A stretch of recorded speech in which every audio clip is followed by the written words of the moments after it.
Sveicināti! Pastāstiet, cik jums patīk pasākums, cik viņš ir svarīgs bērniem, cik viņš ir svarīgs skolām? Pasākums ļoti labs. No tāda viedokļa, ka ļoti daudz bija stafetītes, ko mēs skolā neņemam. Ja, teiksim, dažāda tipa, kur iekļauts iekšā futbolu. Ar mērķi izzināt to futbolu vispār būtību kā tādu, tad var dažādi.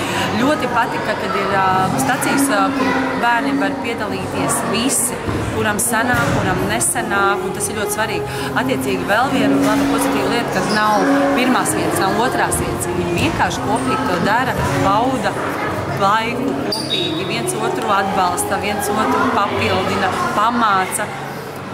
Es tikai esmu par šiem pasākumiem, tāpēc arī es